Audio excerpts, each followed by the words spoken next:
नाज़रीन इकराम अस्सलाम वालेकुम। हमारी ख़ास पेशकश राह निजात में आपका तहे दिल से खैर मक़दम है। मैं हूँ अतहर सईद, आपका मेज़बान आपके साथ इस पूरे 1 घंटे के सफ़र में।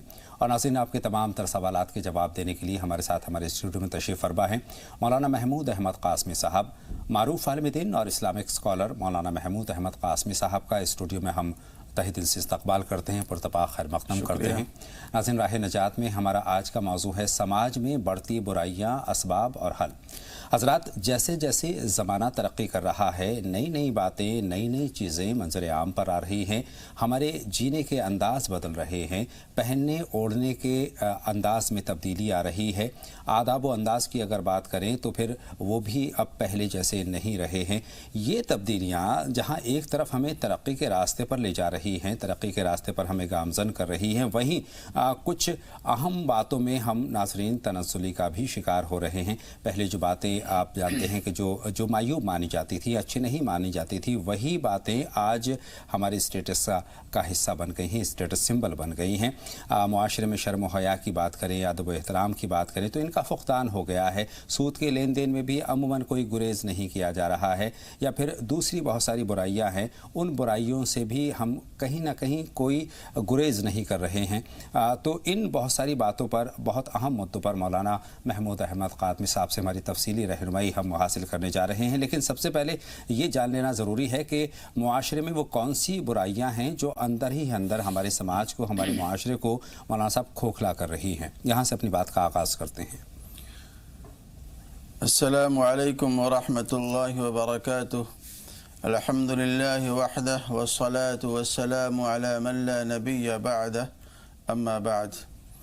नाज़रीन किराम, इस वक्त हालात हज़रा का जब जायज़ा लिया जाता है और अपने दाएं बाएं गिरदो पेश का मुताला किया जाता है तो बहुत सारे कराइम हैं और जराइम हैं जो हमारे इस मुआशरे को घुन की तरह खोखला किए जा रहे हैं जी। और हम हैं कि मीठी नींद सो रहे हैं और कानों पर हमारे जूं भी नहीं रेखता। बेशक बेशक बेशक। और अलमिया ये है कि हम ये सोच बैठे हैं कि भाई दूसरे की दुकान जल रही है तो जला करे, दूसरे का बच्चा बिगड़ रहा है तो बिगड़ा करे, और दूसरे के घर वाले ख़राब हो रहे हैं तो हुआ करे। हालांकि ये एक लादीनी नज़रिया है और ये गलत सोच है। किसी कहने वाले ने बड़ी अहम बात कही है कि दरिया को अपनी मौज की तुग़यानियों से काम, दरिया को अपनी मौज की तुग़यानियों से काम, कश्ती किसी की पार हो या दरमिया रहे। अगर आज दूसरे के घर में या दुकान में आग लगी है तो कल को आपके घर में और आपके दुकान में भी आग लग सकती है। नहीं, अगर आज के आपके यहाँ आज भी आग लगी है तो आँच तो मुझ तक भी आएगी। अगर आपका पड़ोसी और आपके पड़ोस का बच्चा ख़राब हो रहा है, आपके महल्ले में रहने वाला एक बच्चा ख़राब हो रहा है, झपटमारी कर रहा है, जेब तराशी कर रहा है और चोरी डकैती और इसी तरीके से अफयून और गांजा और शराब वग़ैरह के गंदे लत के अंदर वो मुलविस हो रहा है, तो आप ये ना समझें कि उसकी आँच आप तक नहीं आएगी। उसकी आँचें आपके घर तक भी आ सकती हैं और आपका घर भी उससे मुतासिर हो सकता है। इसलिए समाज के वो अफराद और जो ज़िम्मेदार किस्म के हैं, मुआशरे के वो लोग जो ज़िम्मेदार किस्म के हैं, उन लोगों को ऐसे लोगों के साथ में राब्ता करना चाहिए, मिलना चाहिए, गुफ्तो शुनीद करना चाहिए और उनकी इस्लाह करने की फ़िक्र करनी चाहिए। बिल्कुल आपने सही फरमाया कि आज झपटमारी बहुत आम चीज़ हो गई है। चेन स्नैचिंग आम तौर पर हम देखते हैं, अखबारात की सुर्खियाँ बनती हैं कि फ़लाँ शख्स जो चेन स्नैच करके भाग गया और पता भी नहीं चला। तो इस तरह की चीज़ें बड़ी आम हो गई। नशा बहुत आम सी चीज़ हो गई है। असमत दरी, इस तरह की चीज़ें, बुराइयाँ हम जो है हमारे समाज को खोखला कर रही हैं। तो इस तरह की बहुत सारी बुराइयाँ हैं। जुआ है, तो इन तमाम तर चीज़ों में कोई गुरेज नहीं किया जा रहा है। तो हमें इस्लाह की ज़रूरत है, मुहासबे की ज़रूरत है, और कहीं ना कहीं जो मुआशरे का एक एक फ़र्द है उसकी अपनी ज़िम्मेदारी है समाज की इस्लाह की। मौलाना साहब, असबाब क्या मानते हैं इन तमाम बुराइयों के आप?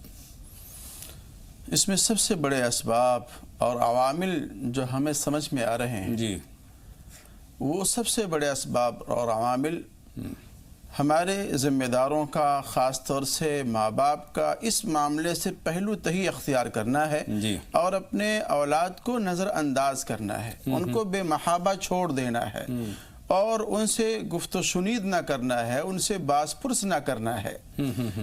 بھئی ایک چیز اگر آپ کے پاس میں نہیں ہے اور آپ گھر سے باہر گئے ہیں، گھر میں وہ سامان لے کر کے آئے ہیں، تو کم سے کم ماں باپ کا یہ پوچھنے کا حق تو بنتا ہے کہ بیٹے یہ سامان آپ کے پاس میں نہیں تھا، کہاں سے لے کر کے آئے؟ ایک بچے کا معمول ہے کہ 12:30 بجے اس کی چھٹی ہو جاتی ہے، 1 بجے وہ گھر پہنچ جاتا ہے اسکول سے، لیکن اگر وہ 4 بجے آتا ہے تو یہ ماں باپ کا فرض بنتا ہے کہ اپنے اس بچے سے پوچھیں کہ بیٹا اتنی تاخیر تمہیں کیوں ہوئی، تم کہاں تھے؟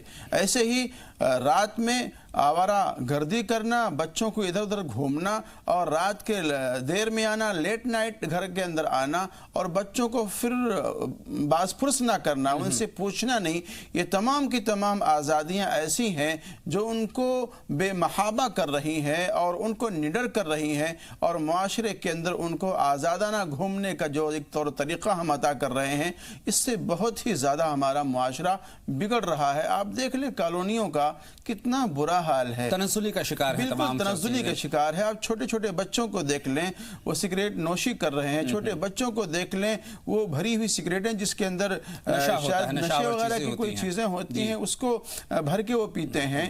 آپ دیکھ لیں چھوٹے بچوں کو شراب پیتے ہوئے نظر آئیں گے۔ تو یہ سارے معاملات ایسے ہیں جس پر ہمیں انگشت لگانا پڑے گا، اس کو روکنا پڑے گا، اور سب سے زیادہ اس میں ماں باپ کی ذمہ داری بنتی ہے کہ وہ اس معاملے میں اپنے بچوں پہ کڑی نظر رکھیں۔ دیکھیں بہت سارے ہمارے پاس سوالات آتے ہیں، بہت سارے والدین کی جو فکر ہے وہ ہم تک پہنچتی ہے کہ ہمارے بچے جو ہے بگڑ رہے ہیں، غلط راستے پر جا رہے ہیں، اصلاح کی کوئی گنجائش نہیں ہے، ہمارا مقابلہ کرنے پر آمادہ ہو جاتے ہیں، کوئی بات نہیں مان رہے ہیں، لیکن اس کی شروعات تب سے ہوتی ہے جب پہلی بار وہ برائی کی طرف گامزن ہوتا ہے اور آپ چشم پوشی کر لیتے ہیں، تو والدین کا وہیں سے ذمہ داری شروع ہو جاتی ہے کہ بچے نے اگر ایک غلط قدم اس راستے پر اٹھایا ہے تو فوراً اس کا ہاتھ پکڑ کر وہاں سے کھینچ لینا چاہیے، محبت سے، سختی سے، کسی بھی انداز میں اس کو روکنا چاہیے۔ مولانا صاحب، کیا تعلیم کا فقدان بھی اس کے لیے ذمہ دار ہے؟ خاص طور پر میں دینی تعلیم کی بات کروں تو اس کی کمی بھی محسوس کی جا رہی ہے،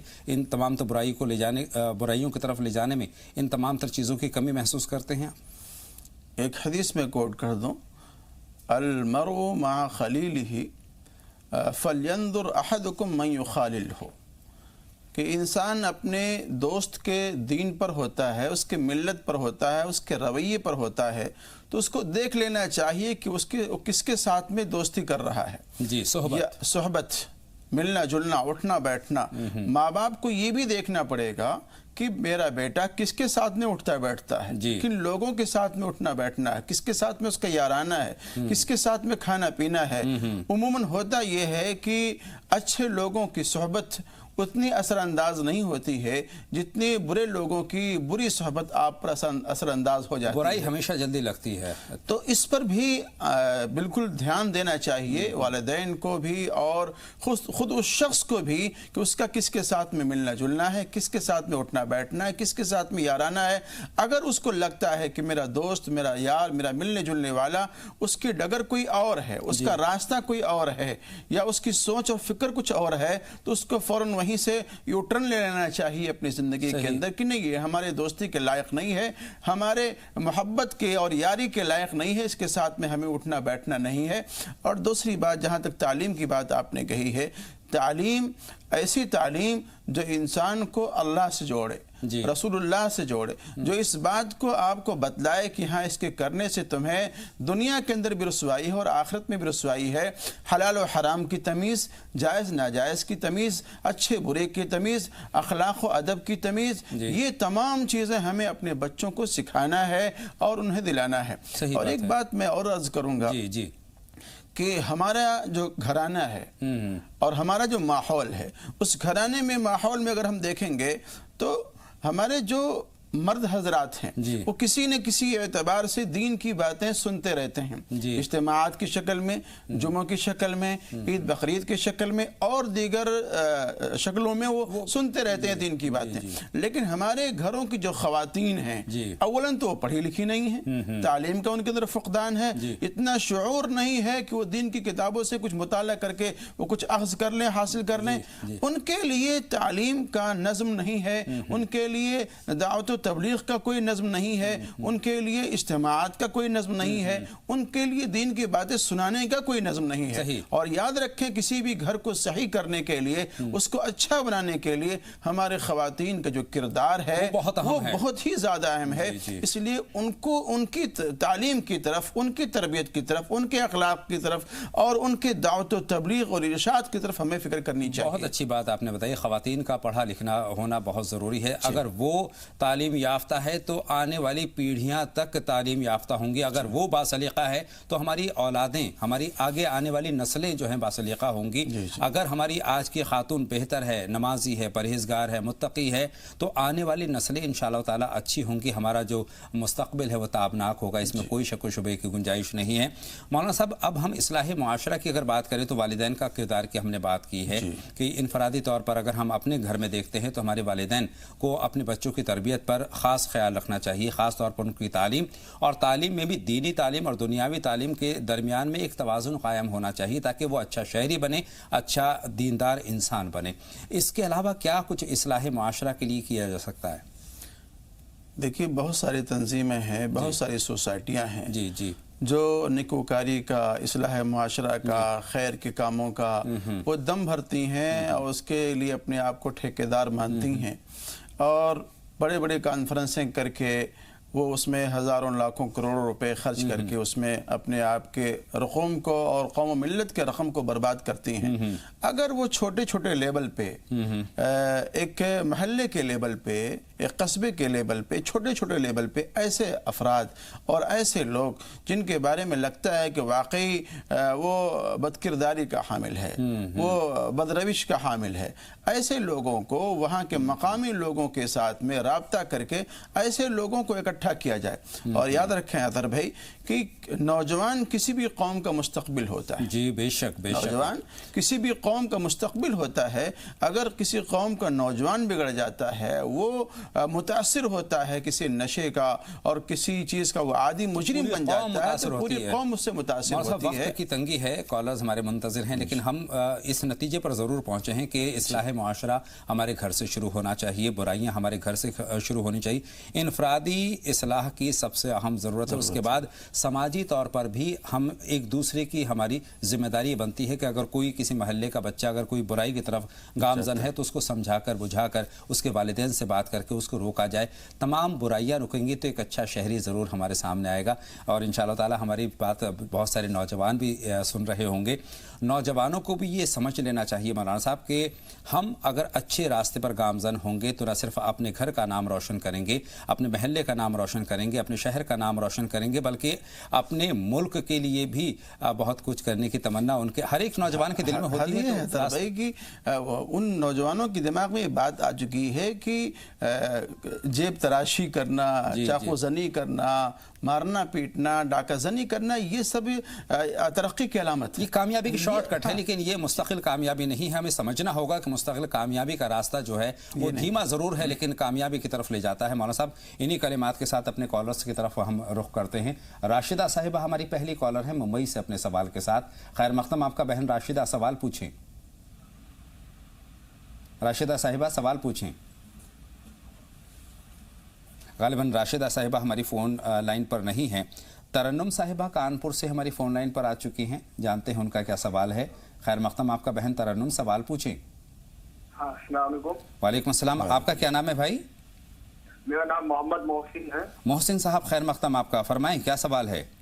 جی میں کانپور سے بول رہا ہوں حضرت، مجھے یہ پوچھنا تھا کہ ہمارے یہاں تقریباً 1 مہینہ ہو گیا ہے مغرب کے بعد سے جی جو ہے ایک کونے سے جو ہے چینٹیاں نکل رہی ہے برابر۔ کیسی چینٹیاں؟ کیسی؟ سنہری؟ ہاں جی، چینٹیاں کون سی، کس رنگ والی چینٹیاں؟ سنہری والی یا کالی؟ شاید وہ لال والی ہے، سنہری والی لال والی ہیں، جی جی۔ اور دوسرا سوال میرا یہ تھا جی کہ ہماری والدہ کو پوچھ کہ اگر وہ باتھ روم میں جو بنا کپڑے کے غسل کرتی ہے تو کیا غسل ہو جائے گا ان کا؟ بغیر کپڑے کے اگر غسل ہوتا ہے کرتے ہیں۔ بہت شکریہ، آپ کے دونوں سوال ہم نے نوٹ کر لیے ہیں۔ ایک کالر اور ہیں مولانا صاحب حیدرآباد سے، ایوب صاحب ہیں، ان سے اور بات کر لیتے ہیں۔ ایوب صاحب خیر مقدم آپ کا۔ السلام علیکم۔ وعلیکم السلام، فرمائیں ایوب صاحب کیا سوال ہے؟ وہ तहज्जुद की नमाज वो किस वक्त पे पढ़ना चाहिए और फजर की नमाज के अंदर पढ़ना नहीं है, उसके बारे में जानकारी चाहिए। तहज्जुद का वक्त आप जानना चाहती हैं। आपका क्या नाम है बहन? बहुत शुक्रिया। मौलाना साहब, अपनी बात का आगाज़ हम यहीं से करते हैं। मोहसिन साहब के सवालात से सुर्ख चींटियाँ निकलती हैं। देखिए, सुर्ख चोटियाँ निकल रही हैं तो उसके लिए एक आयत करीमा है, या अय्युहन्नमलु उदखुलू मसाकिनकुम। जी। इस आयत करीमा को, छोटी सी आयत है, इसको शीरीनी वगैरह पर, चीनी वगैरह पे दम करके 21 मरतबा वो जहाँ उनके सुराख वगैरह हैं, बिल वगैरह हैं, आप उसको वहाँ डाल दें। अच्छा। तो इंशाअल्लाह अज़ीज़ उनका निकलना बंद हो जाएगा। ये मौसम है, छिपकलियाँ निकलती हैं, खटमल होते हैं, मच्छर होते हैं, इनके लिए भी कोई दुआ मौलाना साहब, अगर इनकी ज़्यादती हो जाए?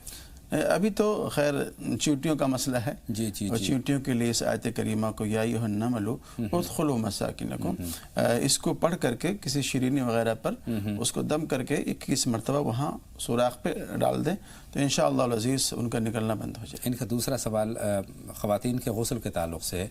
इनकी वालिदा बग़ैर कपड़ों के करती, तो गुस्ल हो? देखिए, मर्द हों या औरत हों, ऐसी जगह जो पर्देदार है, अगर वहाँ पर आदमी कपड़े निकाल कर गुस्ल करता है तो उसमें कोई मुज़ायक़ा और हर्ज नहीं है, और उस गुस्ल से गुस्ल भी हो जाएगा और आपका वज़ू भी बाक़ी रहेगा। उस वज़ू से और गुस्ल से आप कोई फ़र्ज़ नमाज पढ़ सकते हैं, तिलावत वगैरह कर सकते हैं और दीगर अमाल कर सकते हैं। चलिए, उम्मीद है अपने सवाल का जवाब मिल गया है मोहसिन साहब को। अयूब साहब के सवाल की तरफ आते हैं। तहज्जुद की नमाज के औकात पूछना चाहते हैं। निसफ़ शब से तहज्जुद के औकात शुरू हो जाते हैं और ख़त्म सहर उसका आखिरी वक्त होता है।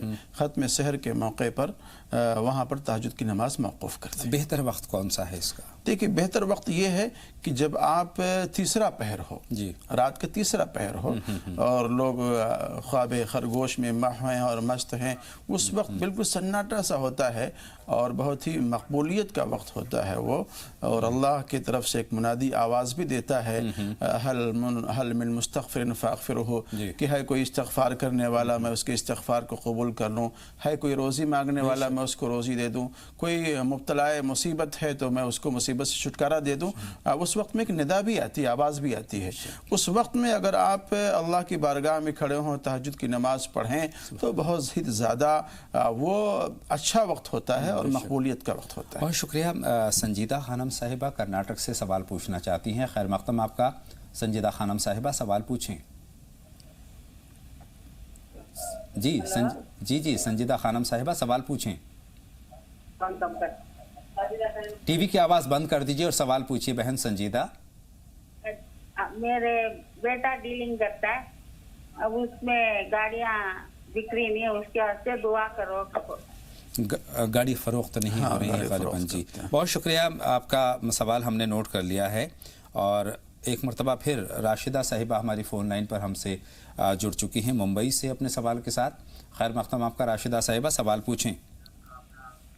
टीवी की आवाज़ बंद कर दें बहन आप भी। गालिबन राब्ता उनसे भी एक मरतबा फिर हमारा मुनक़ता हो गया है।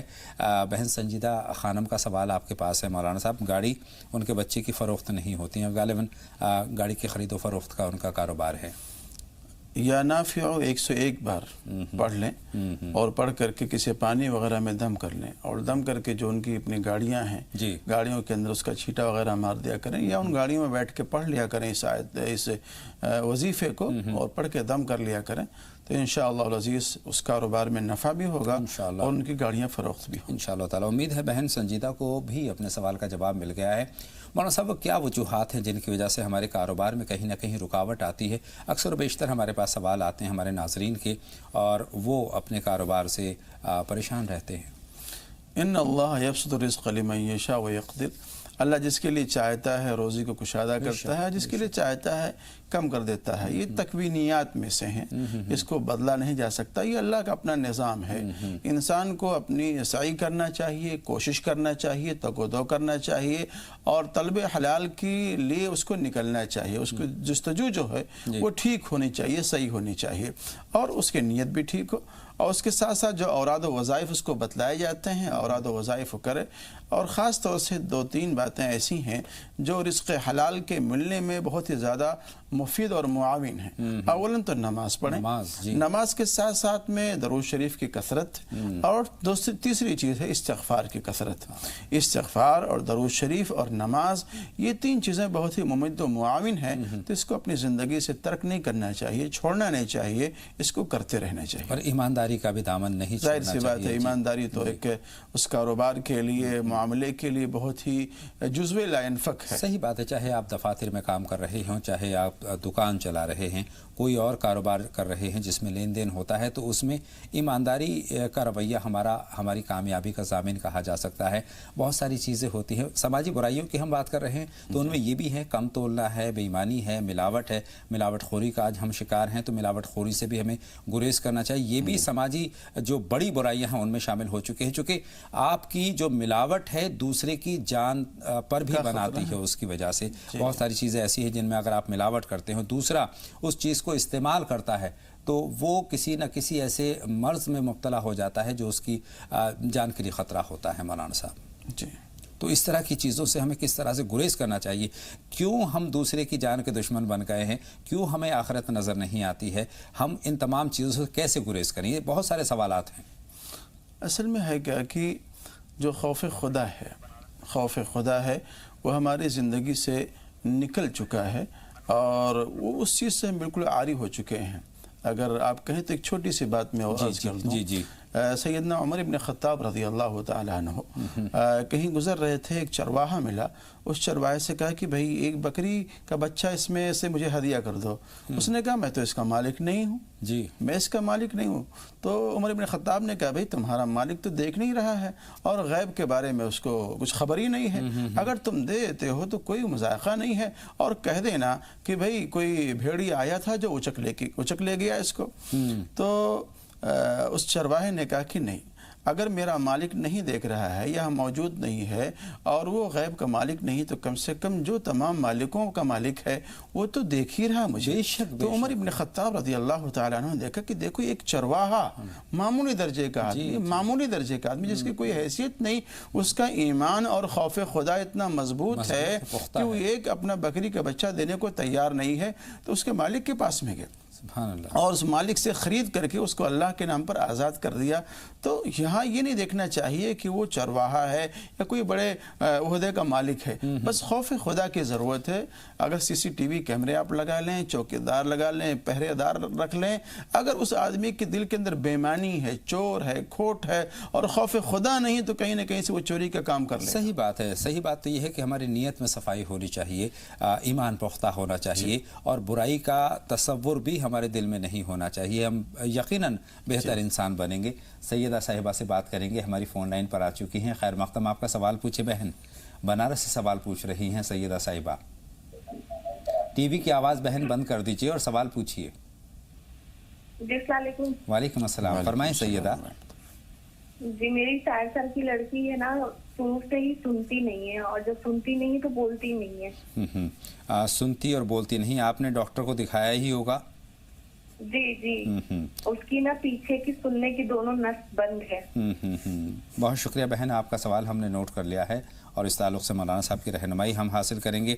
سنبھل سے انور صاحب ہماری فون لائن پر ہیں، ان کا سوال اور نوٹ کر لیں۔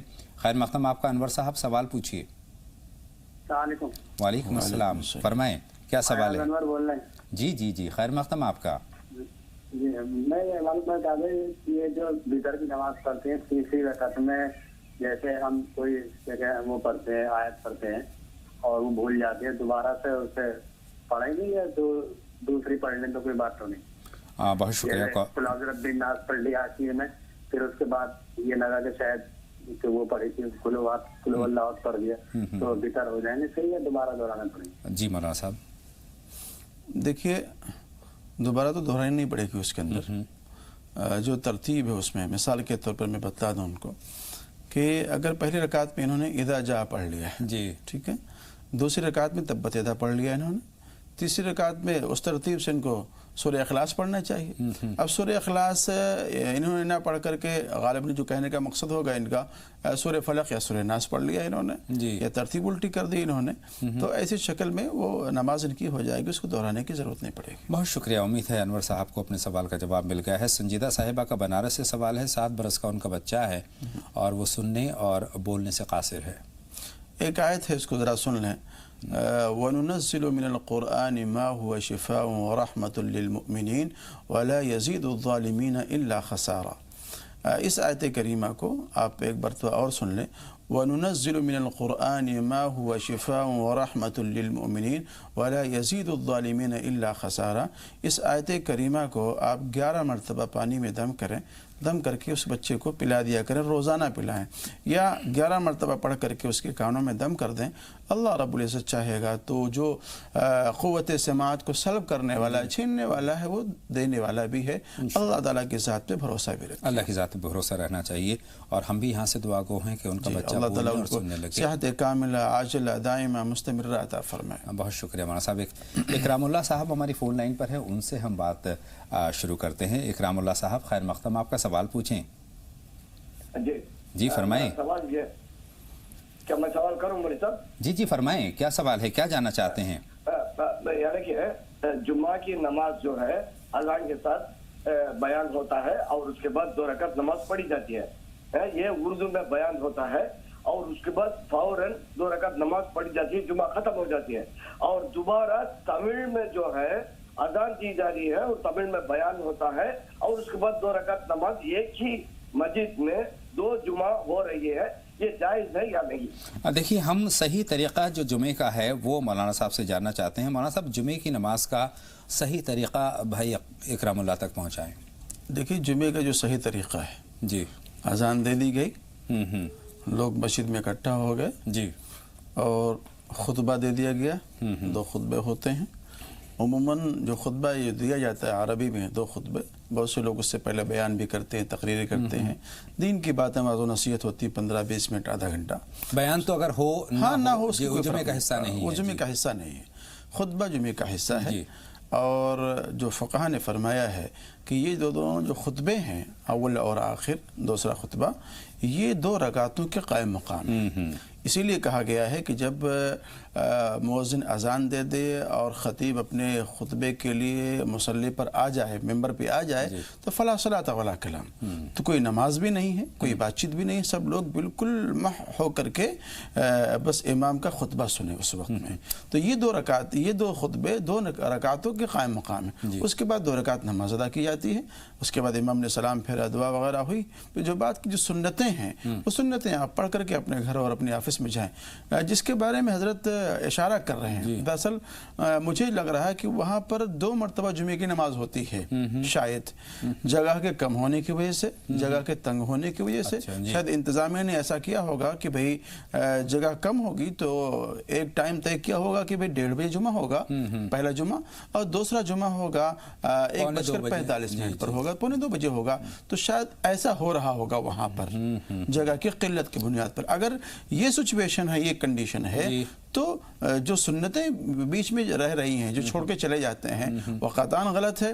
جمعے کی نماز ہو جائے, سنتیں لوگ پڑھ لیں, سنت پڑھ کے چلے جائیں. پھر دوسری جو جماعت آ رہی ہے, ان کی جمعے کی نماز اب ہو جائے گی, اور ہو جانی چاہیے.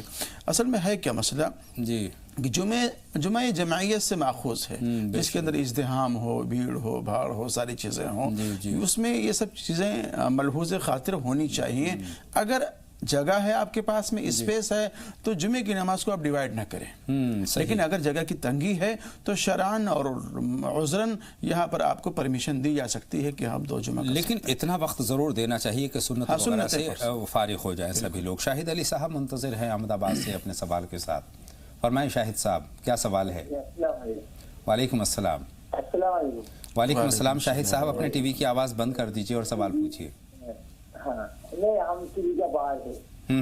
آپ کا جیسا میرے لیے بیٹا یہ دیکھی سر, تو یہ آپ کا بیٹا وہ 7 سال مدرسے میں پڑھے گا. سمجھ پا رہے ہیں آپ؟ بآواز بلند اپنی بات کہیے, آپ کی بات ہم تک نہیں پہنچ پا رہی ہے, ہم سمجھ نہیں پا رہے. جی سنیے, میرا मेरे एक बेटा है, जी तो बेटा को हम मदरसा में पढ़ाया 7 साल, हाफिजी लाइन में, जी हाफिजी लाइन में हम 7 साल पढ़ाया। तो बेटा बाप बोलते मानता नहीं, तो मुंह का ऊपर बोलता, कितना लोग का साथ बोला कि वो मेरा बाप नहीं है, मेरा बाप है ही नहीं। तो इसका अगर घर का क्या जमीन का हिस्सा नहीं देने से क्या कुछ राय है? बहुत शुक्रिया। थोड़ा सा मफहूम हम तक पहुंचा है कि बच्चा जो है नाफरमान है और इस तरह के कलिमात वो ज़बान से निकाल रहा है, तो उसके बाद उनको विरासत में हिस्सा मिलना चाहिए, नहीं मिला। जी ये बात, एक बात उन्होंने और कही कि बच्चा मदरसे में पढ़ा हुआ है 7 बरस, जी 7 बरस मदरसे में पढ़ा हुआ है, उसके बाद कह रहा है कि तुम हमारे बाप नहीं हो। जाहिर सी बात है, एक तालीम है, एक तरबियत है, तालीम है, तरबियत है, दोनों में फ़र्क है। जी जी, तालीम अगर मिल जाए और तरबियत ना हो, और तरबियत अगर है और तालीम ना हो, तो कहीं ना कहीं उसका नुकसान होता है। बेशक जी। इसलिए आप इस बात को याद रखें कि तालीम ही पर इन्हिसार और दारो मदार नहीं है, बल्कि तरबियत भी बच्चों को देना चाहिए, दानिशगाहों से भी, मदरसों से भी, और ख़ुद अपने घर से भी छोटे बड़े के तमीज़, अखलाक और आदाब उस बच्चे को सिखाया जाए। रही बात अपने बच्चे को बिल्कुल आँख कर देना, घर से निकाल देना, या यूँ कह लीजिए उसको जायदाद से महरूम कर देना, ये मुनासिब बात नहीं है। उस बच्चे का उस प्रॉपर्टी में आपके औलाद होने के नाते उसका हक़ है। मुमकिन है कि अगर आप उसको आँख कर दें, घर से बाहर निकाल दें, तो आज अभी उसके अंदर थोड़ा बिगाड़ है, आपसे दूर होने के बाद उसके अंदर बिगाड़ ज़्यादा आ जाए, तो प्यार से, मोहब्बत से, शफ़क़त से बुज़ुर्गों की बातें सुना करके उसको समझाएं, राह रास्त पर लाने की कोशिश करें, और दुआ भी करें हर नमाज के बाद उसके लिए। ये आयत करीमा आप इसको याद कर लें, रब्बना हब लना मिन अज़वाजिना व ज़ुर्रियातिना क़ुर्रत आयुन वजअलना लिलमुत्तक़ीना इमामा। हर फ़र्ज़ नमाज के बाद 3 बार पढ़ें, और अगर हो सके तो अपना सीधा हाथ उस बच्चे की पेशानी पे रख करके रोज़ाना या शहीदो या शहीदो या शहीदो 21 बार पढ़ लें, या अपनी अहलिया को बोल दें और सर पे तेल वगैरह मालिश करने के बहाने वो इस तस्बीह को पढ़ ले, तो इंशाअल्लाह रज़ीज़ उसके रवैये में तब्दीली आएगी इंशाअल्लाह ताला। अल्लाह बेहतरी का मामला फरमाए, क्योंकि वालिदैन का रिश्ता ऐसा है, बड़ा बहुत खूबसूरत रिश्ता है, उसमें अगर कहीं कड़वाहट आ जाती है तो कहीं ना कहीं खलिश होती है दिल में, और ख़ास तौर पर वालिदैन जो बूढ़े हो रहे हैं उनके दिल में खलिश बढ़ जाती है। तो इस तरह के इक़दाम करें, इंशाअल्लाह ताला राह रास्त पर आएंगे। हम भी दुआ गो हैं। यहाँ से खुशनुमा साहिबा लखीमपुर खीरी से अपने सवाल के साथ हमारी फ़ोन लाइन पर हैं। खैर मक़दम आपका बहन खुशनुमा। वालेकुम अस्सलाम व रहमतुल्लाह। बताएं बहन। हमें मौलाना साहब से सवाल करना था कि हमारे भाई की शादी के 30 साल हो गए हैं। अब वो हर 2 साल के बाद भाई से लड़ाई करती है, मतलब तरह से भाभी की गलती भी होती है, लेकिन भाई से इतनी जिहालत करती है, और जब भाई उन्हें डांटते हैं तो उसके सुबह अभी भी कुछ दिन पहले 2-3 दिन पहले थोड़ी बातचीत हो गई, भाई ने डांटा, वो इतनी जबान चलाती है उनके साथ में, और भाई को बिना बताए अपने कपड़े उपड़े लेके अपने मायके चली गई। अपनी यहाँ तक कि 20-22 साल की उनकी बेटी भी है, तब बच्चों को लेके अपने मायके चली गई। और इस टाइम पर भाई की तबीयत भी नहीं थी, क्योंकि सांस छोड़ने की मर्ज भी है। अब वो इतना परेशान है, इतना रो रहे, मुंह भी पीट रहे हैं अभी, जबकि हर ख्वाहिशें उनकी अपनी बीवी की पूरी करते हैं। यहाँ तक कि हम लोगों के साथ में वो नहीं रहना पसंद करती थी, तो उनको अपने अलग मकान, निजी मकान में रह रही, लेकिन भाई इतनी जबान की तेज है कि अल्लाह बनाए। भाभी भी आपके साथ रहती हैं खुशनुमा? आपकी भाभी आपके भाई वो अलग निजी मकान में रहती। बहुत शुक्रिया, आपके सवाल का मफहूम मुकम्मल तौर पर हम तक आ गया है। मौलाना साहब किसको जिम्मेदार मानते हैं? पहली बात तो यह है, भाभी हैं, भाई हैं। अगर भाभी तुर्श ज़बान है तो भाई की जिम्मेदारी क्या है, ननद की जिम्मेदारी क्या है, जो तमाम अहले खाना है उनकी जिम्मेदारी क्या है, उनकी जो तलखी है, तुर्शी है, उसके पीछे के असबाब भी हमें जानने ज़रूरी हैं, और उसके बाद उसके आपकी रहनुमाई चाहिए कि किस अंदाज में उनको सही रास्ते पर लाया जा सकता है। ये जो रिश्ता है शौहर और बीवी का, बहुत खूबसूरत रिश्ता है, और इसके 30 साल गुजार लिए हैं। 30 साल के बाद आप शिकायत कर रहे हैं, तो कहीं ना कहीं कोई चीज़ ऐसी होगी जो उनको भी खल रही होगी। देखिए, मसला ये है कि एक बहुत ही अहम तरीन रिश्ता है, इस रिश्ते ही से तमाम रिश्ते पनपते हैं बेशक, और वजूद पजीर होते हैं। अब इतना लंबा याराना है, और यूँ समझ लीजिए कि इतने साल गाड़ी अपने दोनों पहियों के साथ में चलती माशाअल्लाह, रही जी। और बच्चे इतने बड़े बड़े हो गए तो ज़रा सी बात पर तुरशी दिखाना ये बिल्कुल नामुनासिब बात है। उससे जो फ़र्क पड़ेगा आपकी औलाद पे आने पड़ेगा, वाली नस्ल पर, जी। आपके बच्चों पे पड़ेगा, मनफी असरात पड़ेंगे, वो अच्छा सबक नहीं होगा।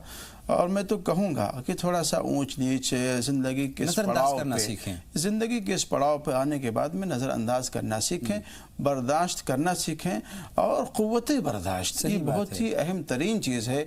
खामोशी बहुत ही अहम तरीन चीज़ है। बड़े से बड़े पहलवान को, बड़े से बड़े ताकतवर को ये चीज़ ज़ेर कर देने वाली है। और एक और चीज़ है मौलाना साहब, अगर दरगुजर करने का अगर हमारे जज्बा है तो बहुत सारी चीज़ें उठने से पहले ही दब जाती हैं। तो मेरी दरख्वास्त है जनाब से, मोहतरमा के भाई से भी और उन खातून से भी जो रूठ करके बार बार चली जाती हैं कि देखिए इस ज़िंदगी के इस पड़ाव पे, इस मरहले में आने के बाद में ऐसी हरकतें ना करें।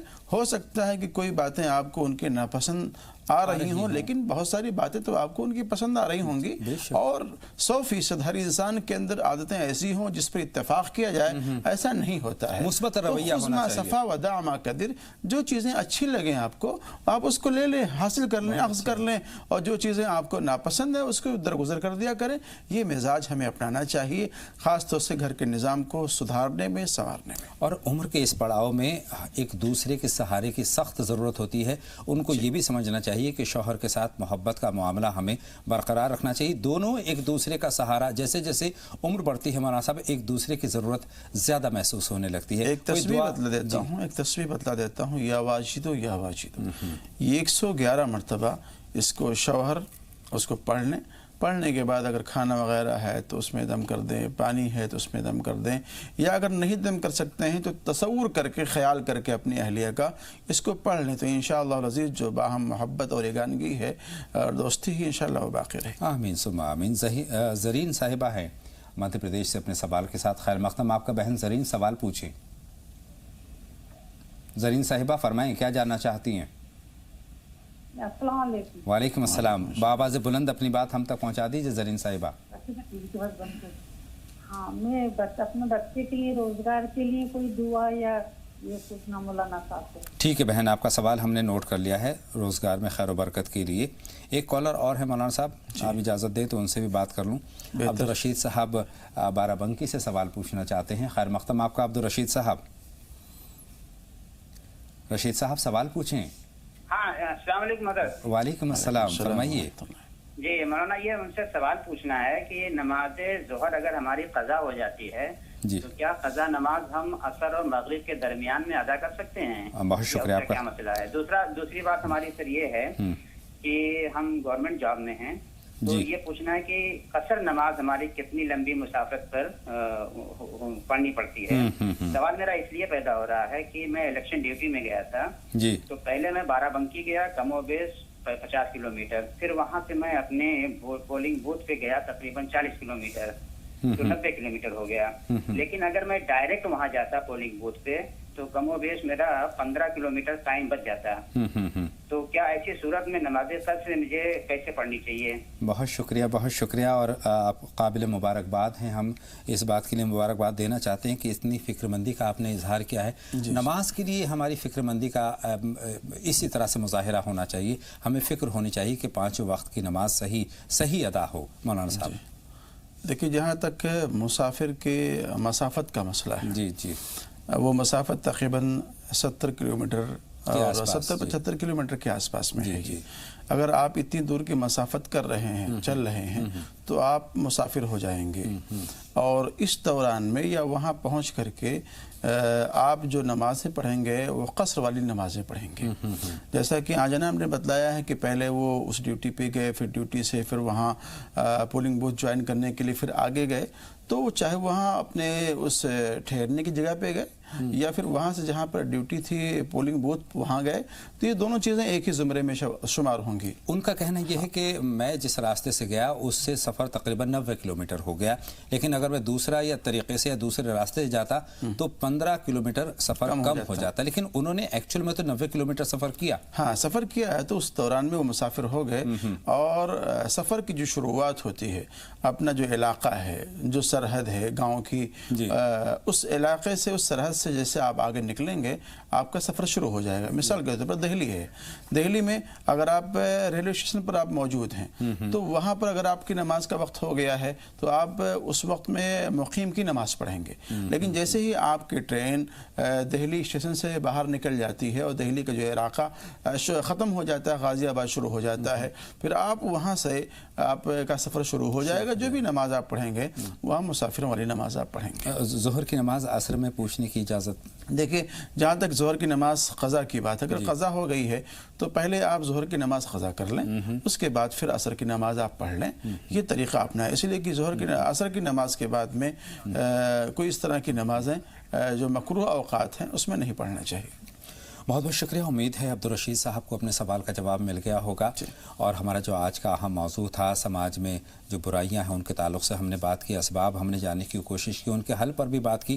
تو آج مولانا صاحب اصلاح معاشرہ اس طرح سے ممکن ہے کہ انفرادی طور پر بھی ہمیں اپنی ذمہ داری لینی ہوگی اور سماجی طور پر سماج کا حصہ ہونے کے ناطے بھی ہمیں اپنی ذمہ داری کا احساس ہوگا. تبھی سماج سے تمام جو برائیاں ہیں، شرم و حیا کی بات ہے، جوا ہے، جھپٹ ماری ہے، بے ایمانی ہے، اس طرح کی جو چیزیں ہیں ان سے ہمیں نجات مل سکتی ہے. آپ کی بہت مفید رہنمائی ہم سب کو ملی، ہمارے ناظرین کو ملی. بہت بہت شکریہ مولانا صاحب تشریف آوری کا اور اس بہت مفید ہماری رہنمائی کے لیے بہت بہت شکریہ. تو ناظرین، راہ نجات کے اس حصے میں فی الحال اتنا ہی. زی سلام میں آپ دیکھ رہے ہیں راہ نجات، اور راہ نجات کی رونق کو دوبالا کر رہے ہیں نیشنل میڈیکل کالج سہارنپور کے پرنسپل اور عالمی شہرت یافتہ طبیب جناب ڈاکٹر اسلم خان صاحب. آپ سب کی پرزور فرمائش پر اسٹوڈیو میں رونق افروز ہیں. استقبال ہے ڈاکٹر صاحب، خوش آمدید. السلام علیکم. وعلیکم السلام ورحمۃ اللہ وبرکاتہ. تو ناظرین، آپ سب کے فون کالز کا بھی انتظار رہے گا اور رہنمائی کا سلسلہ شروع کرتے ہیں ڈاکٹر صاحب سے گفتگو کے ذریعے. ڈاکٹر صاحب، ملاقات میں آپ نے بتایا تھا کہ اب جدید طریقہ کار بھی جو ہے وہ تعلیم میں سہارنپور کے جو نیشنل میڈیکل کالج ہے اس میں رائج ہو چکا ہے. آن لائن ایڈمیشن، اسی طرح رجسٹریشن، ایگزامینیشن، یہ سب کچھ آن لائن ہو گیا ہے. تو کس طرح سے طلبہ رجوع کر سکتے ہیں؟ جی، آپ نے صحیح فرمایا. ایکچولی آج کل پہلے زمانہ 20 سال میں جنریشن بدل دیتی ہے، 5 سال میں بدل جاتی ہے. تو 1984 میں جب یہ کالج کھولا تھا ہم نے، بیگم محسنہ قصبائی نے افتتاح کیا تھا، تب سے اب تک ہزاروں بچے پڑھ کے جا چکے ہیں یہاں سے. تو ایک سویدھا سب سے بڑی کیا ہوگی، فیسلٹی اب جو پہلے نہیں تھی ماشاءاللہ یہ ہو گئی کہ گورنمنٹ آف انڈیا نے آن لائن کر دیا اپنے کورسز بھی، اور ہمارے جو گورنمنٹ کے کورس ہمارے یہاں چل رہے ہیں وہ بھی سب ہمارے یہاں سے آن لائن ہو گئے. یعنی کہ آن لائن وہ ایڈمیشن کرا سکتے ہیں، آن لائن وہ ڈپلوما ڈگری لے سکتے ہیں اپنی، آن لائن ہی وہ ایگزام دے سکتے ہیں، آن لائن ہی اپنی فیس جمع کرا سکتے ہیں، اور ان پر آن لائن ہی سلیبس پہنچایا جاتا ہے ہمارے پاس سے. ان کا card, identity card sub on line پہنچایا جاتا ہے. تو اس سے بہت بڑا فائدہ یہ ہوا کہ جو لوگ سہارنپور آ کر کے 2 سال یا 3 سال یا 1 سال رک کر کے ڈپلوما کرتے تھے، میڈیکل کورس کرتے تھے، تو ان کو معاشی طور سے بھی بہت خرچ کرنا پڑتا تھا اور بھی پریشانی ہوتی تھی، ہاسٹل میں رہنا پڑتا تھا. تو اس کی سب بندشوں سے آزادی مل گئی ہے، اور وہ جیسے کہ امریکہ میں ہے یا یورپ میں ہے وہی طریقہ ہمارے یہاں بھی استعمال ہوتا ہے. اور اس میں یہ ضروری نہیں ہے ماشاءاللہ کہ وہ ڈاکٹر بنے اسی لیے کریں. اگر بہت سے لوگ چاہتے ہیں میرے نام کے ساتھ ڈاکٹر لکھا جائے، بھلے وہ کسی آفس میں ایگزیکٹو ہے یا کچھ اور آفیسر ہے، تو وہ بھی کر سکتے ہیں ہمارے یہاں کورس. مثال کے طور پر ڈپلوما نیچروپیتھی یوگ سائنس کر سکتے ہیں، بیچلر کر سکتے ہیں اس میں. اور یہ انڈین پارلیمنٹ نے 2005 میں پاس کر دیا ہے کہ جو نیچروپیتھی میں اور یوگا میں کورس کریں گے وہ اپنے نام کے ساتھ میں ڈاکٹر لکھ سکتے ہیں. تو یہ بہت اچھے کورس ہیں. اور دوسرے اس سے ہماری جو کہنا چاہیے بہت بڑی پراپرٹی ہے، ایسیٹس ہیں، وہ بھی ریوائیو ہوتے ہیں نیچروپیتھی سے. بالکل ڈاکٹر صاحب، جیسے آپ نے کہا کہ معاشی طور پر بھی بہت راحت ملی ہے، اسی طرح وہ تمام طلبہ جو کہیں نہ کہیں پارٹ ٹائم جاب کرتے ہیں یا کہیں نوکریوں سے وابستہ ہیں، تو اگر وہ اضافی طور پر اپنی تعلیمی لیاقت میں یا اہلیت میں اضافہ کرنا چاہیں تو بھی یہ کورسز کر سکتے ہیں. بالکل، وہ بھی ان کے لیے تو بہت مفید ہے. یہ ابھی پرسوں ہی کی بات ہے کہ ہمیں وہاں بلایا گیا تھا، اتراکھنڈ کے مکھیہ منتری نے خاص طور سے سرفراز کیا کہ ہمارے نیشنل میڈیکل کالج سہارنپور سے اتراکھنڈ میں کئی ہزار بچے پاس کر کے گئے ہیں، اور جو وہاں پر میڈیکل سروسز دے رہے ہیں، اور پہلے سے میڈیکل سروس بہتر ہو گئی ہے. مثال کے طور پہ CPR ہم سکھاتے ہیں تو CPR سے جانیں بچائی جا سکتی ہیں. اور وہ جتنے ان کو ہم ہائر سینٹر لے جائیں گے تو ہائر سینٹر لے جانے میں جتنا وقت لگے گا تو اس بیچ میں ان کی ڈیتھ ہو جائے گی. تو وہ CPR کر کے ان کو ٹھیک CPR 10 سکھاتے ہیں، وہ ٹھیک کر سکتے ہیں، وہ دوبارہ سے زندہ ہو سکتے ہیں. تو یہ ایک بہت بڑی بات ہے. तो मुख्यमंत्री ने बड़ा सराहा सबके सामने, वहाँ और भी मंत्री थे उनके, तो सभी लोगों ने इस बात को नेशनल मेडिकल कॉलेज का सराहा। और बहुत कम फीसिस हैं, आप वो हैरत होगी अगर बताऊंगा कि मतलब 1 साल का कोर्स अगर आप CCH करेंगे तो 20,000 रुपये, आप DCH करेंगे 36,000 रुपये 2 साल का कोर्स। यानी कि इस टोटल कोर्स में उनका सब कुछ, इसमें एग्ज़ाम फीस भी है, इसमें टीचिंग फीस भी है, इसमें सिलेबस वगैरह पहुंचाना भी है, उनको हर चीज़ उनकी इसमें बिल्कुल बहुत आसानी हो गई है ऑनलाइन कोर्सेज के जरिए। कुछ बातें आपसे और ज़रूर जानेंगे, लेकिन पुनीत से बात कर रहे हैं। जी बताएं पुनीत, सवाल क्या है आपका? नमस्कार मैडम, शामली से बोल रहा हूँ पुनीत। जी आदाब आदाब, फरमाइए। जी मुझे डॉक्टर सलम खान साहब से पूछना था कि मेरे जो मम्मी हैं उनके जो है घुटनों में और गर्दन में काफी कई सालों से 4-5 साल से काफी दर्द रहता था, तो मैंने काफी डॉक्टरों को दिखाया तो कोई आराम नहीं हुआ। तो इनका एक प्रोग्राम आता है जी इस्लाम पे, मैंने उसमें देखा इनका एक पेन नील ऑयल है, तो मैं उसका इस्तेमाल कर रहा हूँ 6 महीने के आसपास से, तो काफी आराम है। और वो जो है पहले चल भी नहीं पाती थी, पर अब जो है थोड़ा खड़ी हो जाती हैं और अपना जो डेली का काम है वो भी रोज कर लेती हैं। तो मैं ये जानना चाह रहा हूँ उनके लिए कोई एक्सरसाइज या कोई और चीज भी है जिससे उन्हें और ज्यादा आराम हो? बिल्कुल, और आपके सवाल के साथ ये भी शामिल कर लेते हैं कि जो पेन नील ऑयल है ये कब तक इस्तेमाल करना है? हाँ करिश्मा, पेन नील ऑयल जो है असल में नो ऑर्गेनिक जो ऑयल्स हैं, खासतौर से जैसा क्लू ऑयल है, अजवाइन का तेल है, यूकलिप्टस का तेल है, विंटर ग्रीन ऑयल है, और ये पुदीने का तेल है, तो नींबू का तेल है, तो ये सब तेलों का एक बहुत अच्छा खूबसूरत इंग्रेडिएंट का संगम है। तो इसको हम लगाते हैं तो इससे स्किन पर एलर्जी भी नहीं होती, जो कि टोटल ऑर्गेनिक है। और साथ साथ जो है स्किन की दूसरी बीमारी मिसाल के तौर पे बेलेनिन जो है स्किन की जो नीचे ग्लैंड्स होती हैं वो ख़राब हो जाती हैं, उनको डिसऑर्डर को भी रीऑर्डर में यानी रिवाइव करता है। तो ये लगाते रहें, बहुत अच्छा इनका फोन है अभी पुनीत, मैंने अच्छा लगा, आप भी सलाम देखते हैं, बहुत खुशी की बात है और आपकी मम्मी को फ़ायदा है, बहुत अच्छी बात है। अब उनको ऐसा करें आप कि इसी जो हमारा आप ऑयल यूज़ कर रहे हैं साथ साथ में हमारी माजून उनको भी दें। जो माजून हमने बनाई है, जो शहद और ख़ासतौर से कलौंजी का संगम है, उसको देंगे तो फिर जो उनके जेल है वो बनने लगेगा, और जब वो जेल बन जाएगा तो घुटनों में मोबिलिटी यानी कि मोबिलाइल जैसा होता है, तेल की कमी हो जाती है, तो वो दोबारा से उनमें तंदुरुस्ती आ जाएगी। और साथ साथ उन्हें एक और काम करें कि रिफाइंड तेल की कोई चीज़ न दें, और जो भी तेल दें आप वो सरसों, पीली सरसों का तेल दें, अपने सामने निकलवाया हो, उससे सब्जी बना करके उनको खाना खिलाएं, बिल्कुल ठीक हो जाएंगे इंशाल्लाह। बिल्कुल, तो उम्मीद है कि पुनीत आपको तो जवाब मिल गया, लेकिन डॉक्टर साहब ने वो सवाल जो मेरे जहन में सर उठा रहा था उसका जवाब आपने दे दिया कि माजून कलौंजी का इस्तेमाल करें। तो ये माजून कलौंजी उस लेसदार लुआब को बनाने में कितना मुआविन साबित होता है? हाँ बिल्कुल, आपने सही कहा कि देखिए ये जो हमारे ये फीमर बोन होती है, नीचे ये 2 हड्डियाँ होती है, तो इन दोनों के ऊपर एक पटेला बोन होती है, पटेला बोन के नीचे इन 2 हड्डियों में एक लुब्रिकेशन होता है, तो वो लुब्रिकेशन ख़त्म हो जाता है। तो हमने जो रिसर्च की तो हमने देखा कि रसूल पाक सल्लल्लाहु अलैहि वसल्लम ने जो चीज़ बताई कलौंजी, और ख़ासतौर से अल्लाह ताला ने जो कुरान में जिक्र किया है, मेंशन किया है शहद की शिफा का, तो उसको हमने देखा कि उसको हम साथ साथ देते हैं माजून की शक्ल में, तो वो लुआब जो पहले ख़त्म हो गया था, जो मोबिलिटी ख़त्म हो गई थी, जो चिकनाहट ख़त्म हो गई थी, फिर से ज़िंदा हो जाती है, फिर से रिवाइव हो जाता है, और घुटने ठीक हो जाते हैं, दर्द ख़त्म हो जाते हैं, सूजन बंद ख़त्म हो जाती है। तो मैं करूँगा गुजारिश हुई है, ऐसा नहीं कि आम शहद बनाते हैं, हमारे पास में नीम का शहद भी है, हर मरीज़ की अलग अलग तस्ख़ीस करके हम इसको बनाते हैं। हमारे पास में कीवी का शहद भी है, एप्पल का शहद भी है, हमारे पास में अजवाइन का शहद भी है, तो हम अजवाइन की शहद बना के। आज चूंकि वक्त हमें मजीद तफसील की इजाज़त नहीं दे रहा है, लिहाजा ये जो शहद की मुख्तलिफ अक़साम आपने बताई, इस पर इंशाल्लाह किसी और मुलाकात में आपसे तफसीली जानकारी देंगे। तो आज स्टूडियो में तशरीफ आवरी के लिए बहुत बहुत शुक्रिया। नाज़रीन को अस्सलाम वालेकुम। वालेकुम अस्सलाम वरहमतुल्लाहि वबरकातुहू। तो नाज़रीन आज के लिए इतना ही, अगली मुलाकात तक के लिए हमारी पूरी टीम को इजाज़त दीजिए। तो जी सलाम देखते रहें, हम फिर मिलेंगे इंशाअल्लाह, तब तक के लिए अस्सलामु अलैकुम वरहमतुल्लाहि वबरकातुहू।